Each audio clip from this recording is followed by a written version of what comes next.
오늘 벌써 세 번째 시간인데요. 오늘 룻기 2장의 한 부분을 읽었습니다. 여러분들이 룻기를 읽으셨지만 여러분 평상시에 성경 좀 읽어야겠다라는 생각이 드실 때 여러분들이 찾아 읽는 성경 중에 아마 룻기는 없을 것 같습니다. 예를 들면 창세기처럼 세상에 창조라는 어떤 거대한 스케일의 이야기가 있는 것도 아니고 출애굽기처럼 10가지 재앙, 홍해가 갈라지는 그런 스펙타클이 있는 것도 아니에요. 신명기에 담겨진 모세의 설교처럼 정말 절절한 감동적인 연설이 있는 것도 아니고 여호수아처럼 흥미진진한 전쟁 이야기도 없습니다. 룻기랑 같은 시대에 쓰여진 사사기라는 성경만 봐도 이 막장 드라마 같잖아요. 자극적이고 충격적인 이야기들이 가득한데 룻기는 너무 담담하고 너무 잔잔해요. 문제가 있고 거기도 어려움이 있지요. 룻기를 요약하면 한 가정이 모압으로 이민을 갔는데 거기서 남자들이 다 죽었어요. 과부 3명 남았는데 그 중에 2명이 돌아와서 며느리가 시어머니 나라에 와서 낯선 땅에서 좋은 남자를 만나 다시 가정을 꾸린다. 이 정도의 이야기입니다. 우리는 이 이야기를 일부러 찾아 읽지 않아요. 그런데 유대인들은 다른 성경은 못 읽어도 1년에 한 번 꼭 무조건 룻기를 읽습니다. 오순절만 되면 이 룻기를 반드시 꺼내 읽어요. 그들은 왜 매년 오순절만 되면 룻기를 읽을까요? 오순절은 우리가 추석과 비슷한 절기입니다. 먹고 마시고 놀기 좋은 추수의 절기예요. 룻기가 일어나는 시간적 배경이 추수 때이기 때문일 수도 있습니다. 그런데 학자들은 왜 유대인들이 이 추수의 계절인 오순절에 룻기를 읽는가? 거기 2가지 이유가 있다고 얘기합니다. 하나는 추수의 계절에는 풍요롭잖아요. 즐겁잖아요.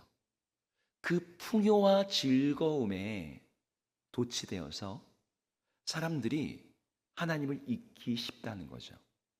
그래서 그들은 하나님의 은혜를 기억하고 붙잡기 위해서 반드시 이 시기에 룻기를 읽으며 룻기의 주제가 되는 하나님에 대한 충성과 하나님의 은혜를 붙잡도록 격려한다고 합니다.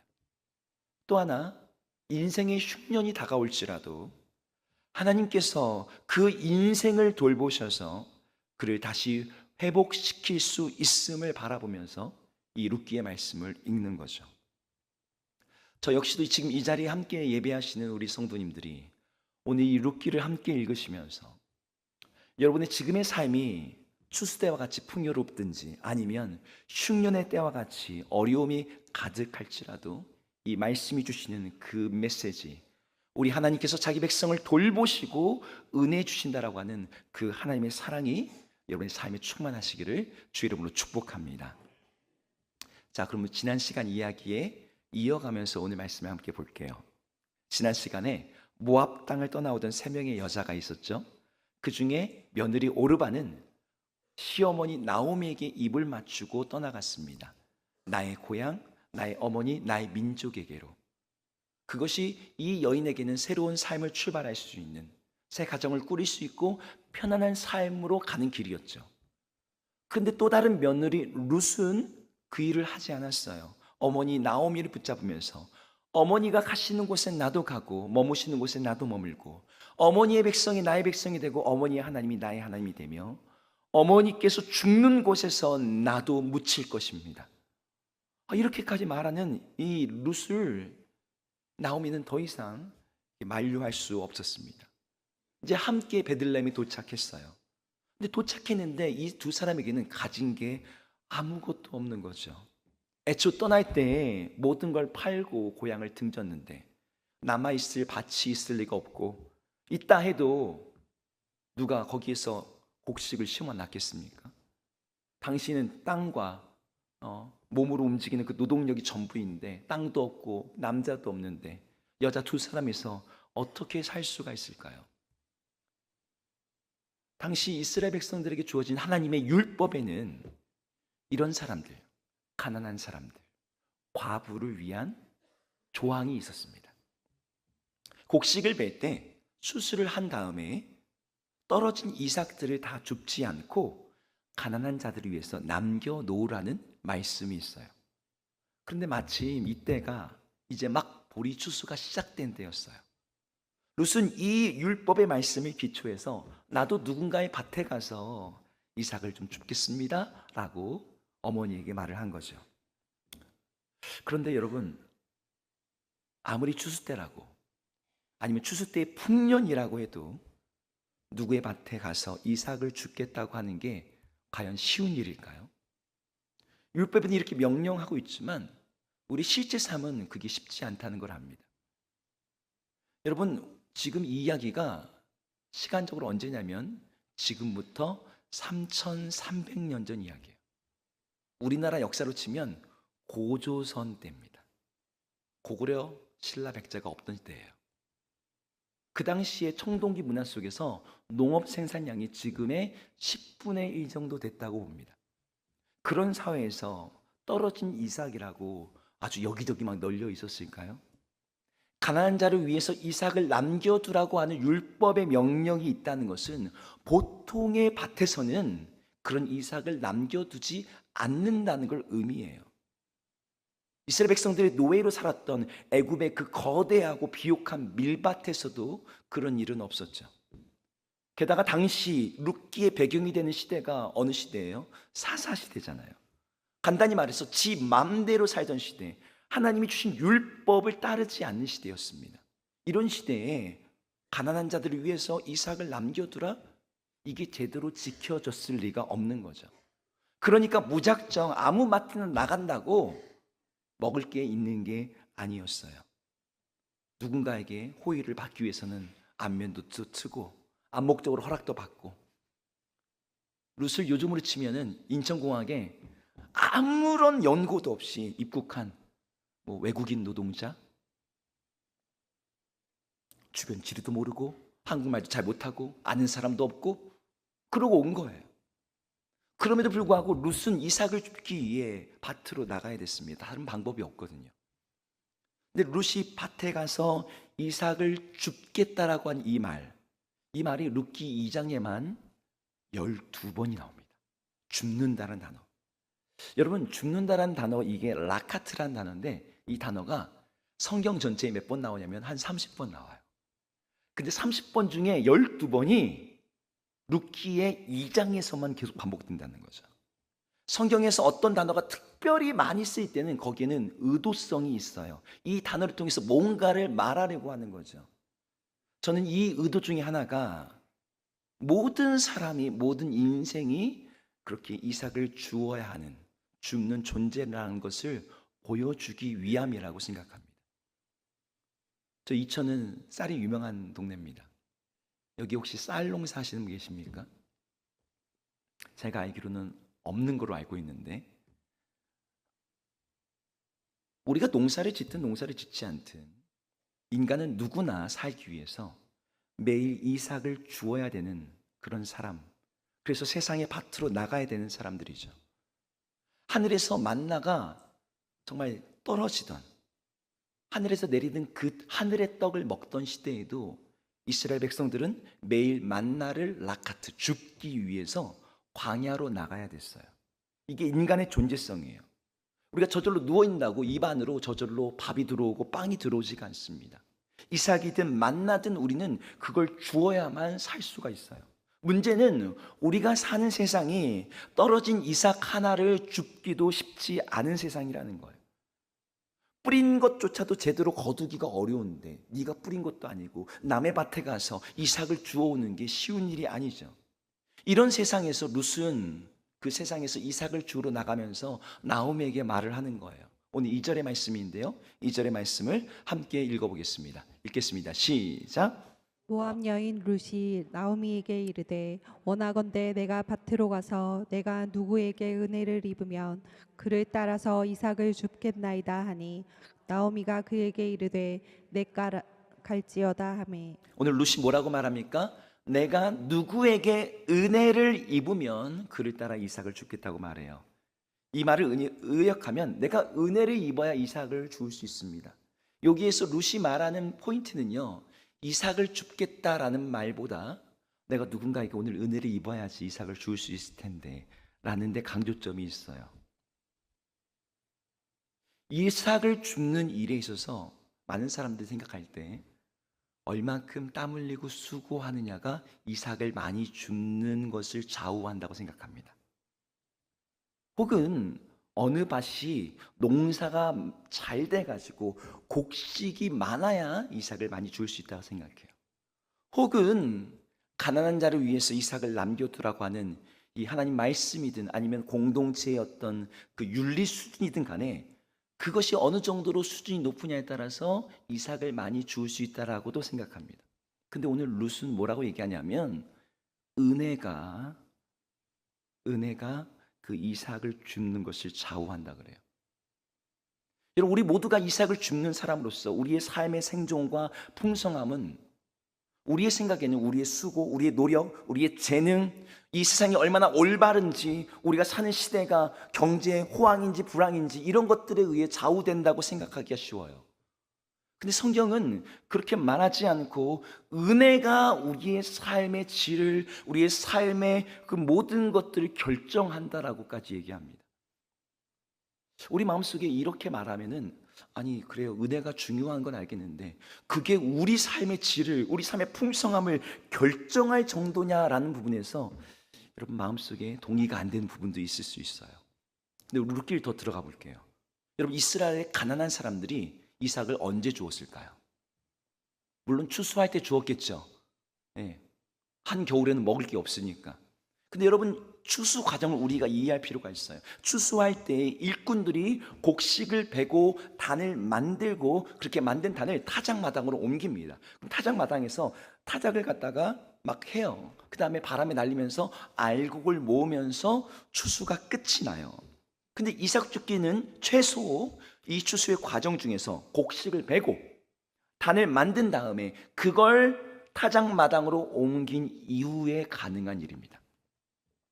그러니까 밭에서의 추수가 일단락 난 다음에야 비로소 이삭을 주울 수 있다는 말이죠. 근데 오늘 이야기 속에서 룻이 말하는 이삭 줍기는 그게 아니에요. 7절의 전반부를 한번 읽어볼게요. 읽겠습니다. 시작. 그의 말이 나로 베는 자를 따라 단 사이에서 이삭을 줍게 하소서 하였고, 여기 말하니까 베는 자를 따라 단 사이에서 이삭을 줍게 하소서. 그럼 단이 지금 아직 옮겨지지 않은 거예요. 단이 여기 있어요. 그리고 지금 뭐 하고 있어요? 여전히 베고 있어요. 추수가 끝난 황량한 들판에서 떨어진 이삭들을 줍는 건 특별한 허락이 필요 없이 그냥 들로 나가면 될지 모르겠지만 룻에게는 추수가 끝날 때까지 기다릴 여유가 없었습니다. 당장 지금 먹을 게 필요한 데다가 추수가 끝난 들판에 나가서 이삭을 줍는 건 자기와 자기 어머니 두 식구가 1년 동안 먹을 양식을 결코 준비할 수가 없어요. 그래서 룻은 그 밭에 있는 사람에게 아주 대담한 요청을 하는 거죠. 지금 곡식을 베고 있고 아직 추수를 하고 있지만 이곳에서 이삭을 좀 줍게 해주십시오. 다 끝난 다음에 이삭을 줍는 거랑 아직 추수하고 있는데 이삭을 줍는 건 완전히 차원이 다른 일이에요. 율법에서 가난한 자를 배려하라, 그 말씀 이상의 것을 지금 룻이 요청하고 있는 거죠. 그래서 룻이 애초에 나오미에게 말할 때 내가 누구에게 은혜를 입으면 그를 따라다니면서 이삭을 줍겠습니다. 근데 이 말 앞에 그 밭에 일하던 사람이 대답을 못했습니다. 왜냐하면 밭에서 일하는 사람이 결정할 수 있는 문제가 아니거든요. 이 추수 현장을 감독하던 사환이 아니라 밭의 주인이 허락을 해야 돼요. 그런데 어떤 밭주인이 그걸 좋아하겠습니까? 남의 밭에서 그냥 이삭 줍는 정도가 아니라 추수를 하겠다고 말하는 거랑 똑같은 거예요. 이 일에 대해서 오늘 7절 하반절에는 룻이 어떻게 하고 있었는지를 보여줍니다. 7절 하반절을 한번 읽어보겠습니다. 시작. 아침부터 와서는 잠시 집에서 쉰 후에 지금까지 계속하는 중이니이다. 여러분 이 구절 잠깐만 보여주세요. 여기서 지금까지 계속하는 중이다. 이걸 얼핏 읽으면 룻이 계속 뭐하고 있는 것처럼 보여요? 이삭을 줍고 있는 것처럼 보이죠.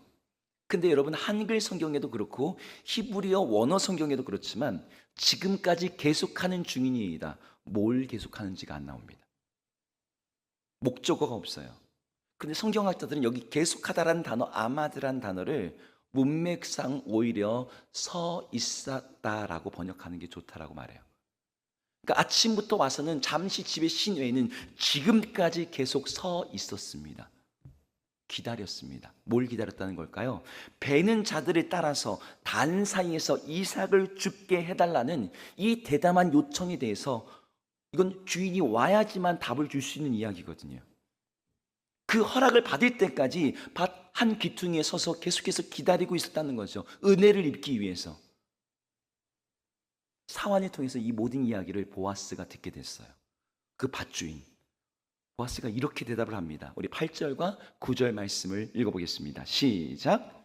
보아스가 룻에게 이르되 내 딸아 들으라. 이삭을 주러 다른 밭으로 가지 말며 여기서 떠나지 말고 나의 소녀들과 함께 있으라. 그들이 베는 밭을 보고 그들을 따르라. 내가 그 소년들에게 명령하여 너를 건드리지 말라 하였느니라. 목이 마르거든 그릇에 가서 소년들이 길어온 것을 마실지니라 하는지라. 여기 룻을 향해 뭐라고 부르냐면 내 딸아 이렇게 불러요. 여기에 이미 답이 담겨져 있죠. 보아스가 룻에게 세 가지를 말해줍니다. 베는 자들의 뒤를 따라서 이삭을 모으라. 그걸 허락한다는 거예요. 그런데 그 다음에 세 가지가 더해져요. 첫 번째, 나의 소녀들과 함께 있으라. 여기 나의 소녀들은요, 그 이삭을 갖다가 앞에서 남자들이 베면 뒤에서 여자들이 그걸 묶거든요. 그 사람들을 가리켜요. 추수하는 밭에서 단을 묶어 만드는 정식 일꾼처럼 대접해 주겠다는 뜻이에요. 게다가 두 번째로는 소년들에게 룻을 건드리지 말도록 명령했다고 말합니다.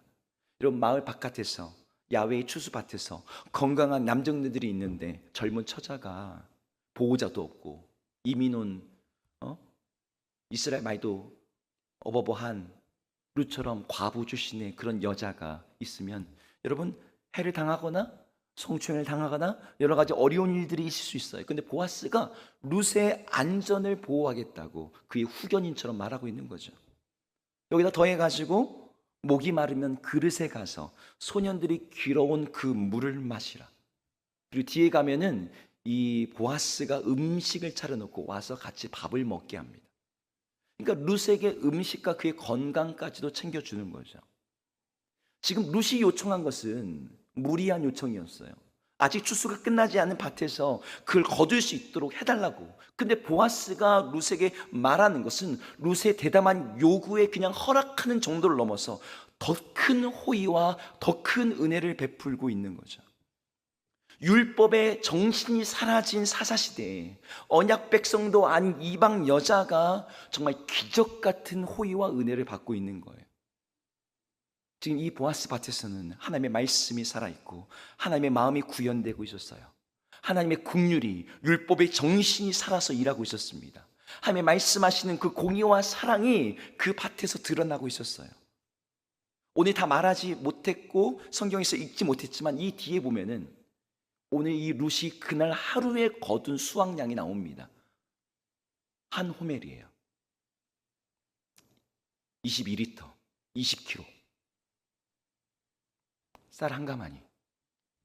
단 하루에 20kg를 걷습니다. 누구도 의지할 것이 없는 이 이방 여자가 내 딸이라고 불리면서 거기서 안전하게 보호를 받아요. 일꾼도 아닌 여잔데 남의 밭에 그 지분 하나도 없는 여자가 와서 죽겠다는데 오라고, 그리고 식탁 자리에 함께 앉게 하는 그런 환영을 받는 밭이었습니다. 그곳에 있는 일꾼들이 먹는 음식을 같이 먹을 뿐만 아니라 그 음식을 이 보아스가 룻에게 싸주면서 너의 그 시험이 나옴에게도 이걸 가져가라고 배려를 받는 이 배려의 밭이었어요. 오늘 보아스의 밭은, 룻이 만난 이 밭은 관용과 공의와 풍성함이 있는 하나님의 땅이자 진정한 의미에서 젖과 꿀이 흐르고 있는 그런 땅이었습니다. 여러분, 우리가 사는 세상은 이런 세상이 아니잖아요. 척박하죠. 이삭 한 줌도 남기지 않는 땅이죠. 그런데 우리의 땅이, 우리가 사는 세상이 이랬으면 좋겠어요. 우리 직장이 젖과 꿀이 흐르는 땅이 되어서 보아스의 밭과 같은 곳이 되어서 우리도 그렇게 이삭을 주었으면 좋겠고, 하루만 일해도 22리터를 거둘 수 있는 그런 땅. 황무지와 같은 세상에서 보아스의 밭과 같은 일터와 보아스의 밭과 같은 가정과 보아스의 밭과 같은 학교와 그런 공동체를 우리는 만나고 싶습니다. 아니, 우리 주사랑 교회 자체가 그런 보아스의 밭과 같은 곳이 되었으면 좋겠어요. 그런 밭에 가면 누구라도 와서 이런 은혜를 입고 보호와 안전과 풍성함과 배려를 받고 누릴 수 있으니까요. 그런데 이 일이 이 룻에게 어떻게 일어났냐는 거죠. 룻이 운이 좋아가지고 딱 갔더니 로또 당첨된 것처럼 갔더니 정말 그런 은혜를 입었네. 역시 운빨이야. 뭐 이런 걸까요? 오늘 본문의 내용은 그렇게 말하지 않습니다. 3절에서 룻이 어떻게 이런 은혜를 입게 됐는지 그 배경이 나와요. 3절을 한번 읽어보겠습니다. 읽겠습니다. 시작. 룻이 가서 베는 자를 따라 밭에서 이삭을 줍는데 우연히 엘리멜렉의 친족 보아스에게 속한 밭에 이르렀더라. 여러분, 지금 이 구절에 제가 말씀드린 건 아닌데 방송실에서 알아서 이미 이렇게 빨간색을 칠해 놓으셨네요. 사람들은 주로 어디에다가 주목을 하냐면 우연히라는 단어에 주목을 해요. 우연히 그 밭을 만났다는 거죠. 근데 여기서 더 주목할 것은 이르렀더라라는 말입니다. 여러분, 이르렀다라는 말은 또 뭐냐면요, 룻이 딱 갔더니 거기가 보아스의 밭이었다는 뜻이 아니에요. 룻이 여러 밭을 거쳐서 거기에 이르렀다는 거예요. 이 단어가 그런 뜻이에요. 룻이 다른 밭에서도요, 추수가 끝나기 전에 이삭을 주울 수 있을까요? 그렇게 허락을 구하며 다녔다는 겁니다. 근데 다른 밭에서 왜 머물지 않았을까요? 그 밭에서는 번번이 거절을 당했던 것 같아요. 그러다가 보아스에 속한 밭까지 온 거죠. 다른 밭의 주인들이 룻에게 특히나 다름없는 그런 은혜를 베풀 이유가 없죠. 왜? 손해니까요. 이렇게 말하지 않았습니까? 말하지 않았을까요? 야, 이제 지금 막 보리 추수 시작했는데 이제 5월인데 추수가 한창인 마당에 일꾼들 사이에서 이삭을 줍는다고? 아유, 나중에 다 끝나면 그때 부릴 테니까 그때 와서 주우라고. 근데 룻이 만약에 이삭을 줍겠다는 게 그가 생각한 전부였다면, 아, 지금은 이삭 주울 때가 아니구나, 아직은 기다려야 되는구나, 집에 돌아가실지 몰라요. 당장 먹을 것만 생각했다면, 아, 그러면 제가 오늘 일용직 일꾼으로 여기서 좀 일할 수 있게 해주세요, 이렇게 말했을지도 모르겠습니다. 근데 룻은 자기와 자기 어머니가 살 수 있는 길은 한 줌의 이삭을 쥐는 것 혹은 일용직으로 어디서 일하는 게 아니라는 걸 알고 있었어요. 그들에게 필요한 건 은혜인 거죠. 남의 밭에서 하는 이삭 줍기이지만 내 밭에서 추수하는 것 같은 그런 정도의 풍성함이 아니고서는 그들의 삶에는 소망이 없어요. 그래서 룻은 자기 집으로 돌아가는 대신에 어느 밭에서 그냥 일용직 일꾼으로 일하는 대신에 자기에게 은혜를 베풀어 줄 그 누군가를 찾아서 여러 밭을 거쳐서 마침내 보아스의 밭까지 이른 거예요. 그리고 보아스의 밭에 이르러서 그 사환이 아직 주인이 나오지 않았다니까 거기서 기다리고 있는 거죠. 그러니까 바닥에 떨어진 이삭 줍다가 어쩌다가 그 밭에 온 게 아니고요, 은혜를 갈망하면서 은혜를 입기 위해서 내겐 은혜가 필요한데 그 자리까지 나온 거예요. 이것이 룻이 보아스의 밭을 만나게 된 비결이었습니다. 여러분들에게 은혜는 어떠한 것입니까? 여러분에게 은혜가 무엇이냐고 물으면, 아, 은혜 정말 중요한 거죠, 소중한 거죠, 이렇게 말할 겁니다. 그것이 하나님의 은혜이든 아니면 사람이 베푸는 호의이든 간에 우리에게 은혜는 귀한 거예요. 근데 제가 다시 한번 질문해 볼게요. 여러분에게 은혜는 과연 어느 정도로 중요한 건가요? 오늘 룻이 보여주는 것처럼 그 은혜를 얻기 위해서 당장의 눈앞에 보이는 그런 이삭 몇 개를 포기하고 내게는 그 이상의 것이 필요해 라는 갈망을 가지고 나갈 정도로 그 은혜가 그렇게 여러분에게 소중한 것입니까? 안타깝지만 많은 사람들에게 은혜가 그 정도로 소중한 건 아닌 것 같아요. 사람들은 돈을 버는 자리로 나갑니다. 즐거움의 자리로 나가요. 내가 인정받는 자리는 열심히 찾아서 다닙니다. 하지만 은혜의 자리, 은혜를 받는 자리를 굳이 찾아다니고 그 자리에 머무르고 거기서 기다리질 않아요. 근데 룻은 그 은혜를 붙잡기 위해서 여러 밭을 전전긍긍했던 거죠. 수고와 열심을 통해 거두는 밭이 아니라 은혜를 통해서만 거둘 수 있는 그 밭으로 계속해서 움직여 나갔습니다. 그러면서 보아스의 밭까지 이르렀어요. 근데 그 밭에서 주어진 은혜는 자기가 기대한 수준을 훨씬 더 넘어서는 거였습니다. 그 앞에서 룻은 엎드릴 수밖에 없었어요. 오늘 10절에서 룻이 그 은혜 앞에서 이렇게 말하는 걸 보게 됩니다. 10절을 읽어보겠습니다. 시작. 룻이 엎드려 얼굴을 땅에 대고 절하며 그에게 이르되 나는 이방 여인이거늘 당신이 어찌하여 내게 은혜를 베푸시며 나를 돌보시나이까 하니. 룻의 말은 이런 겁니다. 나는 이방 여인인데 어찌하여 나를 돌보십니까? 나에겐 자격이 없는데, 나에겐 권리가 없는데, 나에게는 이 정도의 호의를 받을 만한 이유가 없는데 어떻게 이렇게까지 은혜를 베푸냐는 거예요. 하나님의 율법의 기준으로 봐도, 그 당시의 상식으로 봐도 이거는 너무 과한 거죠. 남편도 없이 의지할 것 없는 과부에다가 다른 나라에서 온 이방인인데 보답할 게 있는 게 아무것도 없는 가난한 여자인데, 이게 룻의 정확한 형편인데 왜 나를 이렇게 돌보고 나에게 이렇게 넘치는 은혜를 줍니까? 물론 내가 은혜를 갈망해서 이 밭까지 온 건 맞아요.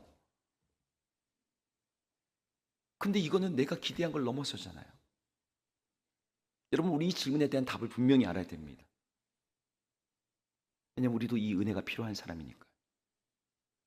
보아스는 룻에게 두 가지를 이야기합니다. 자기에게 알려진 것 두 가지. 11절을 한번 읽어볼까요? 읽겠습니다. 시작. 보아스가 그에게 대답하여 이르되 내 남편이 죽은 후로 내가 시어머니에게 행한 모든 것과 내 부모와 고국을 떠나 전에 알지 못하던 백성에게로 온 일이 내게 분명히 알려졌느니라. 두 가지가 보아스에게 분명히 알려졌대요. 하나는 네 남편이 죽었음에도 불구하고 네가 시어머니에게 행했던 모든 것이 알려졌대요. 두 번째는 네 부모와 고국을 떠나서 전에 알지 못하던 백성에게로 온 것이 나에게 알려졌다. 여러분, 보아스가 정리한 이 말을 갖다가 가지고 보아스가 한마디를 그 뒤에 더 붙입니다. 12절에 가서는 이렇게 말합니다. 12절 말씀도 읽어보겠습니다. 시작. 여호와께서 내가 행한 일에 보답하시기를 원하며 이스라엘의 하나님 여호와께서 그의 날개 아래 보호를 받으러 온 내게 온전한 상 주시기를 원하노라 하는지라. 아멘. 여러분, 앞에 있는 말과 뒤에 있는 말을 갖다가 이으면요, 이게 어떤 얘기냐면 룻이 지금 베들레헴으로 온 건 마치 아브라함이 하나님의 부르심을 받아서 고향, 친척, 아버지의 집을 떠나서 알지 못하던 땅으로 가는 것 같은 행동이라는 거예요. 지금 같은 단어들이 계속 쓰이고 있어요. 알지 못하는 백성에게로, 너의 부모와 너의 집을 떠나서 네가 왔구나. 아브라함은 하나님의 부르심이라도 있었지만 룻에게는 그런 부르심이 없었습니다. 오히려 따라오지 말라는 시어머니의 만류만 있었죠. 그런데도 룻은 어머니의 하나님이 나의 하나님, 어머니의 백성이 나의 백성이 될 것이라고 말하면서 과감히 하나님 백성 되기를 붙잡았어요. 보아스는 그 일이 나에게 알려졌다. 그 일에 대해서 내가 너에게 지금 이렇게 하는데 하나님께서 보답하시고 하나님께서 온전한 상을 주시기를 바라노라. 이 말의 맥락이 뭐예요? 내가 지금 너에게 베푸는 은혜는 그거에 비하면 아무것도 아니야.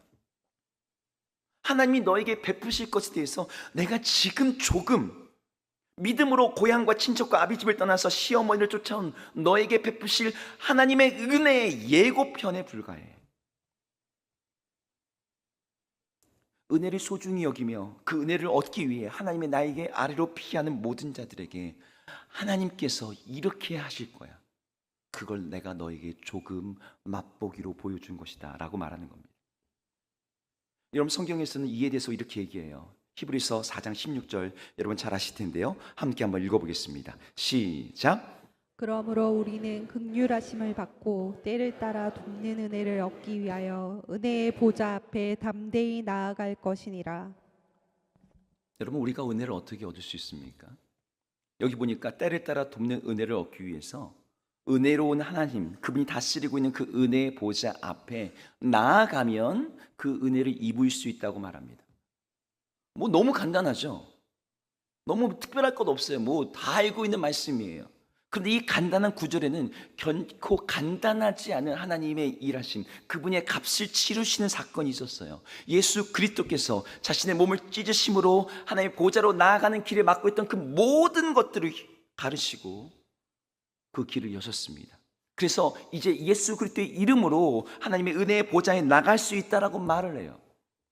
룻이 누군가의 은혜를 얻기 위해서 여러 밭을 다니다가 보아스의 밭을 만나서 거기서 놀라운 은혜를 입었던 것처럼 우리들 역시 예수 그리스도를 만나서 예수 그리스도를 통해서 하나님의 은혜의 보좌 앞까지 나아갈 수 있는 길이 열리게 되었어요. 여러분, 구약 안에서 언약의 땅에 주어진 모든 축복이 있지 않습니까? 모든 약속들, 모든 자격들은 신약으로 와서 예수 그리스도 안으로 그 모든 것이 옮겨졌어요. 그러니까 보아스의 밭이 보여주고 있는 그 복과 은혜와 그 과분한 호의와 사랑은 이제 그리스도 안에서 주어진다는 것입니다. 우리는 룻이 보아스의 밭에서 얻었던 그 놀라운 은혜를 이제 예수 그리스도 안에서 얻고 누릴 수 있음을 성경이 말하고 있어요. 더 이상 다른 세상의 밭에서 헤맬 필요가 없이 그리스도 안에 약속된 그 하나님의 은혜를 너희가 얻으라고 누리라고 말하는 것이죠. 그리스도께서 주신 은혜는 오늘 보아스의 밭이 보여주는 것처럼 풍성한 은혜입니다. 그리스도께서 주신 은혜는 오늘 보아스의 밭이 보여주는 것처럼 사람의 기대를 뛰어넘는 놀라운 것입니다. 그리스도께서 주시는 은혜는 이방 여인이었던 모함 여자가 받은 것처럼 하나님 백성이 될 자격이 없는 이방인을 하나님의 자녀, 내 딸이라고 부르게 하는 그런 은혜입니다. 그리스도께서 주시는 은혜는 그 땅에서 나는 것에 아무런 지분과 아무런 권리가 없는 자로 하여금 그 땅의 모든 것을 가질 수 있는 것처럼 말하는 약속의 상속자가 되게 하는 그런 은혜입니다. 그 은혜가 예수 그리스도 안에서 우리에게 주어져 있어요. 그것을 믿고 하나님께 나아가면 그 은혜가 우리에게도 약속되어 있고 그 은혜를 얻을 수 있다라고 말하는 거죠. 만약 우리에게 은혜가 없다면 그것은 우리가 은혜 받을 자격이 없어서라거나 하나님이 은혜로운 분이 아니어서가 아니라 그 은혜를 주시겠다고 약속하시는 하나님을 믿지 않고 예수 그리스도를 의지하지 않기 때문입니다. 결국 우리 삶에 은혜가 있느냐 없느냐는 그 은혜를 주시겠다고 약속하시는 그 약속을 믿고 그 은혜의 길을 여신 예수 그리스도를 신뢰하여 그분 앞에 얼마나 나가는지에 달려 있어요. 오늘 룻이 보아스의 밭에 가서 거기서 기다리면서 어떤 생각을 했을까요? 과연 이 밭에서는 나로 하여금 그 추수의 그 이삭을 줍도록 허락할까? 그 고민을 하면서 기다렸겠죠. 근데 우리 하나님 앞에서는요, 그런 고민이 필요 없어요. 우리 하나님은 신실하신 분이어서 자신의 약속을 이루실 뿐만 아니라 자기에게 나오는 모든 자들에게 은혜 주시기를 기뻐하시는 분이기 때문입니다. 근데 너무나 많은 사람들이 세상의 다른 밭에서 이삭 줍기에 정신이 팔려 있어요. 그러면서 내 삶은 왜 이렇게 고단하지? 왜 내 삶은 풀리지가 않지? 왜 하나님은 나에게 은혜를 주시지 않지? 이러면서 우리의 그 가난함과 곤고함에 대해서 비통해합니다. 여러분, 우리 자신을 돌아봐야 돼요. 내가 은혜 아닌 다른 것을 붙잡고 있으면서 내가 하나님께 은혜를 구하고 있다라고 그렇게 착각하고 있으면 안 됩니다. 머리로는, 생각으로는 하나님 나 은혜 주셔야 되는데, 근데 실제로는 아니거든요. 은혜가 아니라 다른 것을 내가 구하고 있거든요. 하나님 은혜 말고 돈 주세요. 하나님 내가 필요한 건 은혜가 아니고 지금 당장 뭐가 해결되는 겁니다. 여러분, 오늘 보아스의 입을 빌려서 하시는 하나님의 말씀 여러분 들으시기 바랍니다. 고아 같은 그 룻, 과부와 같은 룻에게 보아스가 뭐라고 말합니까? 내 딸아, 내 자녀야. 그렇게 부르면서 이삭을 주러 다른 밭으로 가지 마라. 내 밭에 머물면서 내가 너에게 제공하는 이 안전함 가운데서 내가 너에게 준 이 물과 이 양식을 먹으면서 이곳에서 내 딸처럼 저들과 함께 추수해라. 이게 하나님께서 우리에게 하시는 말씀이에요. 하나님께서 예수 그리스도 안에서 우리에게 그 말씀을 동일하게 하시는 거죠. 너희가 다른 곳에서 은혜를 얻으려고 하지 말고 예수 그리스도 안에서 내가 너에게 주고자 하는 이 은혜를 얻어라. 그러니 그리스도 안에 머물어라. 우리도 이 룻처럼 세상이 주목하는 그 몇 줌의 이삭이 아니라 은혜를 소중히 여기고 이삭 죽기 자체가 아니라 하나님의 은혜 받기를 위하여서 우리 예수님께서 자신의 육체를 찢으심으로 열어놓으신 그 은혜의 자리로 나가기를 주의 이름으로 축복합니다. 여러분, 그 은혜 보좌에서 하나님의 용서가 흘러나오고 있어요. 그 은혜 보좌에서 하나님의 사랑이 부어지고 있습니다. 그 은혜의 보좌에서 위로와 격려가 매일매일 주어지고 하나님의 힘과 능력을 우리는 얻게 됩니다. 그 은혜의 보좌에서 용기와 소망을 갖게 되고 그 은혜의 보좌 앞에서 우리의 삶의 자유와 평안함이 주어져요. 그 은혜의 보좌를 통해서 우리의 삶의 기쁨과 감사가 채워지며 그 은혜를 보좌에 통해서 우리에게 생명이 공급됩니다. 그러니 우리는 그 은혜의 보좌에 무엇보다도 나가야 되는 것이죠. 하나님의 은혜를 구하는 모든 자들을 실망시키지 않고 우리의 생각과 기대를 뛰어넘어서 은혜와 사랑을 채워주는 그 하나님 앞에 여러분이 나갈 때 이 메마른 세상 가운데서도 이 놀라운 이야기를 보여주는 루세의 이야기처럼 우리 삶에도 그런 일이 일어날 줄로 믿습니다. 여러분들이 은혜 주신 그 하나님을 신뢰함으로 말미암아 여러분들의 삶이 또 다른 은혜의 스토리, 또 다른 버전의 룻기 이야기가 되어서 하나님이 이 땅 가운데서 자기 백성들에게 어떻게 은혜를 주시는지를 경험하고 간증하고 그걸 가지고 하나님 백성은 그래, 다른 것이 아니라 주의 은혜로 산다는 것을 보여주시기를 주의 이름으로 축복합니다.